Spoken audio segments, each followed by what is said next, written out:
$5 billion লোপাট, শেখ হাসিনার সজীব ওয়াজেদ জয় ও টিউলিপের সিদ্দিকের দুর্নীতির অনুসন্ধানে হাইকোর্টের রুল। বেক্সিমকোর 78 প্রতিষ্ঠানের ঋণ 50,500 কোটি টাকা, হাইকোর্টকে বাংলাদেশ ব্যাংক, পাওনাদার 16 ব্যাংক ও 7 আর্থিক প্রতিষ্ঠান। নির্বাচন ইস্যুতে উপদেষ্টাদের অস্বস্তি গণ আকাঙ্ক্ষা বিরোধী, বললেন তারেক রহমান। 7 বছর পর সমাবেশে আসছেন খালেদা জিয়া। মহান বিজয় দিবস উদযাপনে প্রস্তুত জাতীয় স্মৃতিসৌধ, বাহারি ফুলে সেজেছে পুরো চত্বর, নেওয়া হয়েছে কয়েক স্তরের নিরাপত্তা ব্যবস্থা। এবং কাল ভোরে ওয়েস্ট ইন্ডিজ বাংলাদেশ প্রথম টি-20 ওয়ানডে সিরিজ হারের হতাশা ভুলে ঘুরে দাঁড়াতে চায় টিম টাইগার্স। দর্শক, সংবাদ রাতে শুনছিলেন একেএসটিএমটি বার সংবাদ শিরোনামগুলো, সঙ্গে থাকছে আমি তানজিয়া জুথি। আমাদের দেশে একটা প্রচলন আছে, বছরের প্রথমে একটা বাচ্চাদের জন্য একটা বড় অ্যামাউন্ট লাগে। ঠিক করলাম যে আমরা একটা ডিপিএস খুলি, এবং বিকাশে এটা খোলার কারণ হচ্ছে কি, বেশি হ্যাজেল নাই, বাসায় বসেই সব করা যাচ্ছে। আমি যে টাকাটা তুলছি, সেক্ষেত্রেও দেখা গেছে যে আমার ওরা কোনো চার্জ নেয়নি। বিকাশ অ্যাপে ডিপিএস, টাকা জমায় সারা দেশ। বিস্তারিত। রূপপুর সহ বড় বড় সব মেগা প্রকল্পের আড়ালে হাজার কোটি টাকা হাতিয়েছে শেখ পরিবার। এত সব অভিযোগ তদন্তে দুর্নীতি দমন কমিশনের নিষ্ক্রিয়তা নিয়ে রুল জারি করেছে হাইকোর্ট। বিচারপতি ফাহমিদা কাদের ও বিচারপতি মুবিনা আসাফের হাইকোর্ট বেঞ্চ এ রুল জারি করে। তার পরিবারের যোগসাজশে গেল 15 বছরে পাচার করা হয়েছে প্রায় 28 লাখ কোটি টাকা, এমন তথ্য উঠে এসেছে শ্বেতপত্র প্রতিবেদনে। বিস্তারিত জানাচ্ছেন আমাদের সহকর্মী ফজলে আদিত্য। রাষ্ট্রের রক্ষক হয়ে গেল 15 বছর ধরে ব্যাপক দুর্নীতি করেছে শেখ পরিবার। গুরুত্বপূর্ণ সব পদেই ছিল তাদের আধিপত্য। অবৈধ সব সিন্ডিকেটের হোতাও ছিলেন তারা। এসব করে জনগণের পকেট থেকে হাতিয়ে নেওয়া হয় হাজার হাজার কোটি টাকা। মূলত মেঘা প্রকল্পের আড়ালেই চলত এসব কারবার। এই নিয়ে সম্প্রতি প্রকাশিত করা হয় শ্বেতপত্র। উঠে আসে দুর্নীতির মহা চালচিত্র। ওই শ্বেতপত্রে আওয়ামী সরকার আমলে টাকা পাচারের চিত্র তুলে ধরা হয়, যেখানে উল্লেখ করা হয় বিগত 15 বছরে পাচার করা অর্থের পরিমাণ প্রায় 28 লাখ কোটি টাকা। ছাত্র জনতার অভ্যুত্থানে ক্ষমতাচ্যুত সাবেক প্রধানমন্ত্রী শেখ হাসিনা ও তার পরিবারের বিরুদ্ধে দুর্নীতির অভিযোগ অনুসন্ধানে হাইকোর্টে রিট করেছেন জাতীয়তাবাদী গণতান্ত্রিক আন্দোলনের চেয়ারম্যান ববি হাজ্জাজ। রূপপুর পারমাণবিক বিদ্যুৎ কেন্দ্র সংক্রান্ত যে একটা অ্যালিগেশন ছিল যে 5 বিলিয়ন ইউএসডির এমবেজলমেন্ট হয়েছে, সেই সংক্রান্ত একটি writ nationalist Democratic movement NDM এর মাননীয় চেয়ারম্যান জনাব ববি হাজ্জাজ দায়ের করেন। সেই রিটে উল্লেখ করা হয় শেখ হাসিনা ও তার ছেলে সজীব ওয়াজেদ জয় ও ভাগ্নি টিউলিপ রূপপুর পারমাণবিক বিদ্যুৎ কেন্দ্র থেকে প্রায় 60,000 কোটি টাকা লুটপাট করেছে। বিভিন্ন দেশে পাচার করা হয় বিশাল অঙ্কের অর্থ। এমবেজলমেন্টের যে তথ্যগুলো আসছে, এটা নিয়ে সেরকম কোনো আমরা এখনো পর্যন্ত উদ্যোগ ইনভেস্টিগেশন বা উদ্যোগ বা ওরকম কিছু আমরা দেখিনি। সো দ্যাট ইজ ওয়াই এই রিটটা করার পর আই থিঙ্ক যে আমরা এক্সপেক্ট করব যে এটার একটা সবার অথরিটির কাছে একটা নিউজ পৌঁছাবে। এই অভিযোগ আমলে নিয়ে দ্রুত অনুসন্ধানে নামবে দুর্নীতি দমন কমিশন, এমন প্রত্যাশা জনসাধারণের। ফজলে আদিত্য, দেশ টিভি, ঢাকা। নানা গড়িমসির পর সাবেক আইজিপি বেনজির আহমেদ ও সাবেক এনবিআর কর্মকর্তা মতিউর রহমানের বিরুদ্ধে অবশেষে মামলা করেছে দুদক। দীর্ঘদিন ধরে ঝুলে থাকার পর নতুন কমিশন দায়িত্ব নিয়েই আলোচিত এই দুর্নীতিবাজদের বিরুদ্ধে আলাদা 6টি মামলা করে। বেনজির পরিবারের বিরুদ্ধে প্রায় 75 কোটি টাকা ও মতিউর পরিবারের বিরুদ্ধে 11 কোটি টাকার অবৈধ সম্পদ অর্জনের প্রমাণ পেয়েছে দুদক। বিস্তারিত থাকছে শিউলি রায়ের রিপোর্টে। দুর্নীতিবাজ পুলিশ কর্মকর্তা হিসেবে সবচেয়ে আলোচিত সাবেক আইজি বেনজির আহমেদ। প্রভাবশালী হওয়ায় তার বিরুদ্ধে মামলা করতে গড়িমসি ছিল দুর্নীতি দমন কমিশনের। ক্ষমতার পট পরিবর্তনে পরিবর্তন আসে দুদকেরও।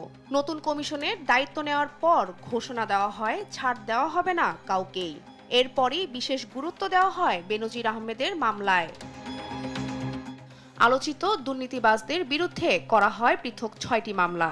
4টি মামলায় বেনজির পরিবারের বিরুদ্ধে 74 কোটি 13 লাখ টাকার অজ্ঞাত বহির্ভূত সম্পদ অর্জন ও সম্পদের তথ্য গোপন করার অভিযোগ আনা হয়েছে। পাশাপাশি বেনজিরের স্ত্রী জিসান মির্জার বিরুদ্ধে 31 কোটি 69 লাখ টাকার অজ্ঞাত আয় বহির্ভূত সম্পদ অর্জন ও 16 কোটি টাকার সম্পদের তথ্য গোপনের অভিযোগ আনা হয়েছে। এই সম্পদ বেনজির আহমেদের অবৈধ আয়ের মাধ্যমে অর্জিত হয়েছে বলে দুদকের অনুসন্ধানে প্রমাণিত হয়েছে। সে অভিযোগের প্রেক্ষিতেই অনুসন্ধান হয়েছে এবং তাদের দাখিলকৃত সম্পদের বিবরণী যাচাই শেষে যেই তথ্য উঠে এসেছে সেটা আমরা আপনাদের কাছে তুলে ধরেছি। এটা হচ্ছে প্রাথমিক অনুসন্ধানে প্রাপ্ত তথ্যাদি এবং আরও তথ্যাদি স্থাবর অস্থাবর সম্পদের দেশে এবং বিদেশে সেই তথ্য পাওয়া সাপেক্ষে পরবর্তীতে আমরা এই মামলার সাথে সেই সম্পদ অন্তর্ভুক্ত হবে। অন্যদিকে সাবেক রাজস্ব কর্মকর্তা মতিউর ও তার স্ত্রীর বিরুদ্ধে 11 কোটি 18 লাখ টাকার অবৈধ সম্পদ অর্জন ও সম্পদের তথ্য গোপনের অভিযোগ আনা হয়েছে। জনাব শাম্মী আক্তার শিবলি এবং জনাব মোহাম্মদ মতিউর রহমানের বিরুদ্ধে দুর্নীতি দমন কমিশন আইন 2004-এর 26(2), 27(1) ধারা এবং দণ্ডবিধির 109 ধারায় আরও একটি মামলা রুজুর অনুমোদন প্রদান করা হয়েছে। কমিশন সভার সিদ্ধান্তের প্রেক্ষিতে মামলাগুলো হয়েছে বলে জানান দুদকের মহাপরিচালক আক্তার হোসেন। গেল সেপ্টেম্বর মাসে দুদকের সম্পদের বিবরণী জমা দিয়েছে সাবেক আইজিপি বেনজির আহমেদ ও ছাগলকাণ্ডের আলোচিত সাবেক রাজস্ব কর্মকর্তা মতিউর রহমান। চলতি বছরে এপ্রিলে একটি জাতীয় দৈনিকে বেনজিরের অবৈধ সম্পদের ফিরিস্তি প্রকাশ করা হয়। এরপর 22 এপ্রিল বেনজিরের সম্পদ অনুসন্ধানে নামে দুদক। শিউলি রায়, দেশ টিভি, ঢাকা। বেক্সিমকোর অনিয়মের খতিয়ান হাইকোর্টে দাখিল করল বাংলাদেশ ব্যাংক। রোববার দুপুরে দাখিল করা প্রতিবেদনে বলা হয়, 30 নভেম্বর পর্যন্ত বেক্সিমকোর কাছে 16টি ব্যাংক ও 7টি আর্থিক প্রতিষ্ঠানের পাওনা 50,500 কোটি টাকা। প্রতিবেদনে আরও বলা হয়, বেক্সিমকো গ্রুপের 188 কোম্পানির মধ্যে 78 কোম্পানির ঋণ নিয়ে এখনও পরিশোধ করেনি। যেসব ব্যাংকের ঋণ পরিশোধ করেনি বেক্সিমকো তার তালিকাও দেওয়া হয়েছে। এর আগে 12 নভেম্বর বেক্সিমকো গ্রুপের কোম্পানিগুলোর ব্যবস্থাপনায় রিসিভার নিয়োগ করতে হাইকোর্ট যে আদেশ দিয়েছিলেন তার মধ্যে শুধু বেক্সিমকো ফার্মাসিউটিক্যালস লিমিটেডের ক্ষেত্রে তা স্থগিত করেন আপিল বিভাগ। পরে হাইকোর্টকে 2 সপ্তাহের মধ্যে রুল নিষ্পত্তি করতে নির্দেশ দেওয়া হয়। গেল 5 সেপ্টেম্বর এক রিটের প্রাথমিক শুনানি নিয়ে হাইকোর্ট রুল সহ এ আদেশ দেন।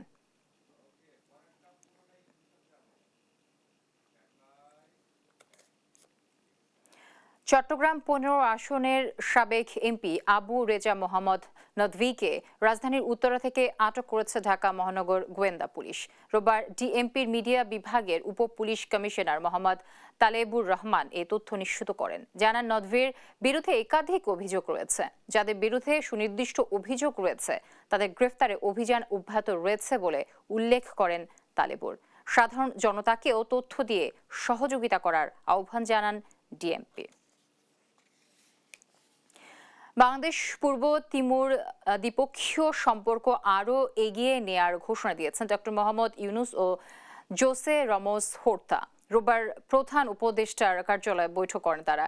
এ সময় দুদেশের মধ্যে একটি করে চুক্তি ও সমঝোতা স্মারক সই হয়। যৌথ ব্রিফিংয়ে কনসুলেট স্থাপন, ডিপ্লোম্যাটিক এবং অফিসিয়াল পাসপোর্টধারীদের ভিসা অব্যাহতি সহ বাণিজ্য আরও এগিয়ে নেয়ার আশাবাদ জানান এই দুই নেতা। আরও জানাচ্ছেন নাফিয়া ফরজানা।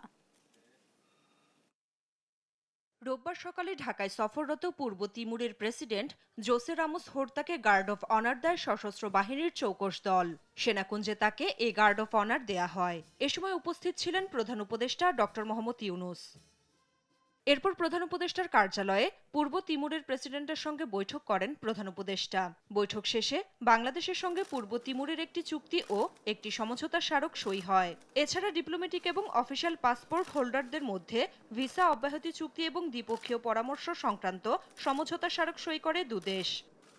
যৌথ সংবাদ সম্মেলনে অন্তর্বর্তী সরকারের প্রধান উপদেষ্টা ডক্টর মোহাম্মদ ইউনুসকে প্রশংসায় ভাসিয়েছেন পূর্ব তিমুরের প্রেসিডেন্ট। বলেন, বিশ্বে সম্ভবত ডক্টর ইউনুসই একমাত্র নেতা যার বহুমুখী যোগ্যতা রয়েছে।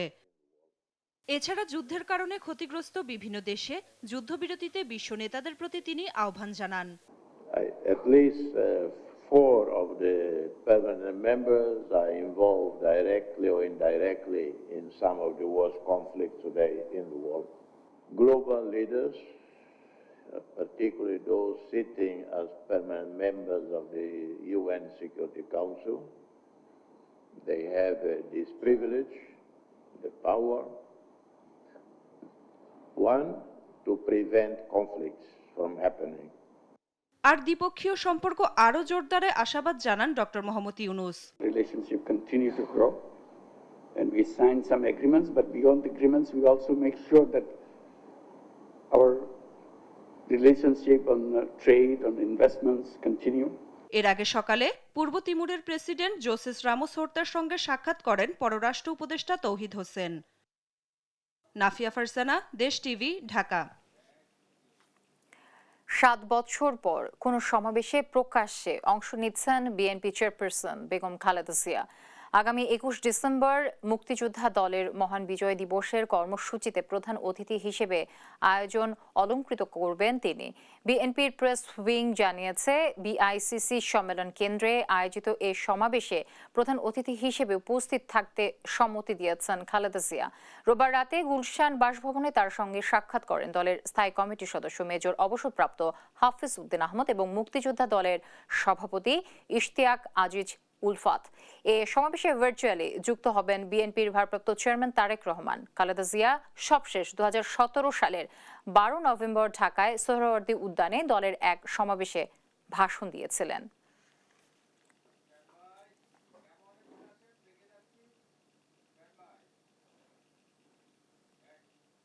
দেখছেন সংবাদরাত।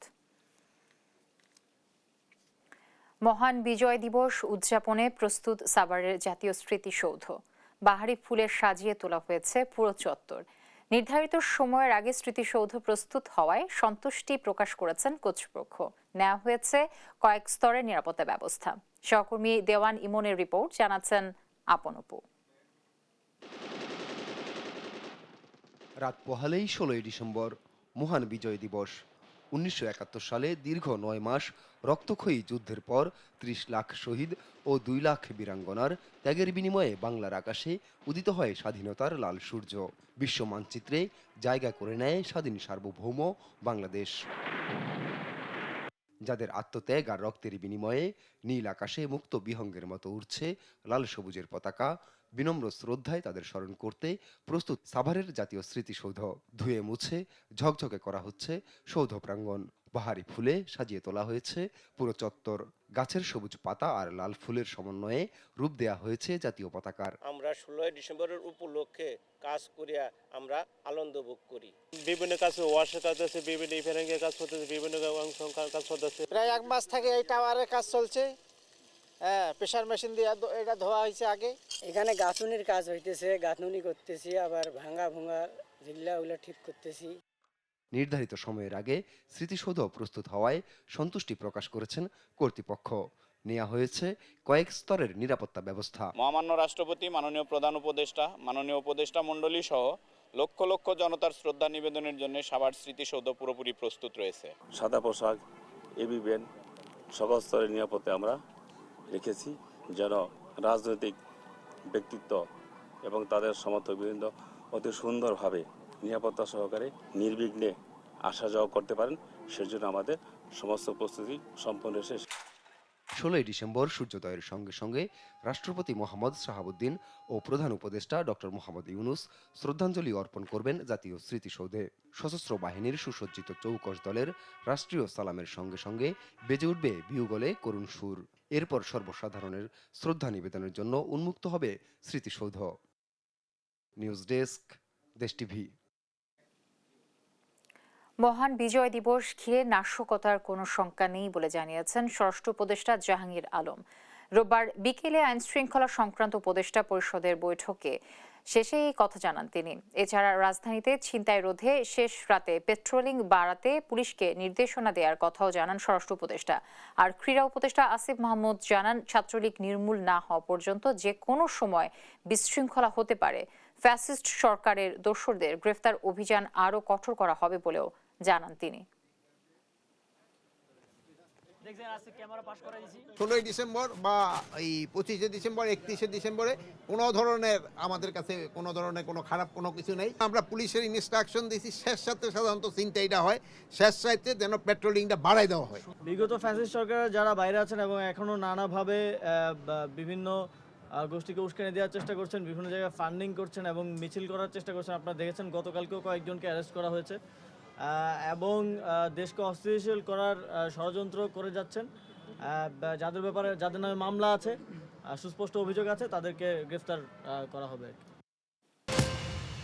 দেখছেন সংবাদ রাত। আন্তর্জাতিক খবর। যেসব দেশ যুক্তরাষ্ট্রকে সহযোগিতা করছে না সে তালিকায় যুক্ত হলো ভারত। এ তালিকায় ভারত ছাড়াও রয়েছে Bhutan, Cuba, Iran, Pakistan, Russia ও ভেনেজুয়েলা। আইসির এই তালিকা এমন একটি তালিকা যেখানে উল্লেখিত দেশগুলো প্রত্যর্পণ প্রক্রিয়া যথাযথ সহযোগিতা করে না বলে মনে করে মার্কিন কর্তৃপক্ষ। আরো জানাচ্ছেন রায়হান কবির শুভ্র। যুক্তরাষ্ট্রকে সহযোগিতা করছে না এমন দেশের তালিকায় যুক্ত হলো ভারতের নাম। এ তালিকায় আগে থেকেই আছে Bhutan, Cuba, Iran, Pakistan, Russia ও ভেনেজুয়েলা। ভারতের সাম্প্রতিক কর্মকাণ্ডে ক্ষুব্ধ হয়েই এমন সিদ্ধান্ত নিল হোয়াইট হাউস। প্রত্যাবর্তন প্রক্রিয়ায় যে দেশ যথাযথ সহযোগিতা করে না তাদের অসহযোগী দেশের তালিকাভুক্ত করে যুক্তরাষ্ট্র। দেশটির অভিবাসন ও শুল্ক প্রয়োগ সংস্থা আইসিইর অভিযোগ, সাক্ষাৎকার গ্রহণ, সময়মতো ভ্রমণ নথি ইস্যু এবং নির্ধারিত ফ্লাইটে তাদের নাগরিকদের ফেরত নিতে প্রয়োজনীয় সহযোগিতা দিতে ব্যর্থ ভারত। আইসিই জানায় 14,50,000 অবৈধ অভিবাসীকে বিতাড়িত করার পরিকল্পনা নিয়েছে যুক্তরাষ্ট্র। এর মধ্যে 18,000 অভিবাসী ভারতের নাগরিক। সাম্প্রতিক বছরগুলোতে প্রায় 90,000 ভারতীয়কে যুক্তরাষ্ট্রে অবৈধভাবে প্রবেশের চেষ্টাকালে আটক করা হয়। এদের বেশিরভাগই পাঞ্জাব, গুজরাট ও অন্ধ্রপ্রদেশের বাসিন্দা। তবে এ বিষয়ে আপডেট নেই বলে জানিয়েছেন ভারতের পররাষ্ট্র মন্ত্রণালয়ের মুখপাত্র রণধীর জয়সওয়াল। ভারতীয় সংবাদ মাধ্যম এনডিটিভির প্রতিবেদন বলছে, এই সিদ্ধান্ত যুক্তরাষ্ট্রের নবনির্বাচিত প্রেসিডেন্ট ডোনাল্ড ট্রাম্পের কঠোর অভিবাসন নীতিরই প্রতিফলন। এতে দুই দেশের কূটনৈতিক সম্পর্কের ওপর চাপ তৈরি হবে বলে আশঙ্কা করছেন বিশেষজ্ঞরা। রায়হান কবির শুভ্র, নিউজ ডেস্ক, দেশ টিভি।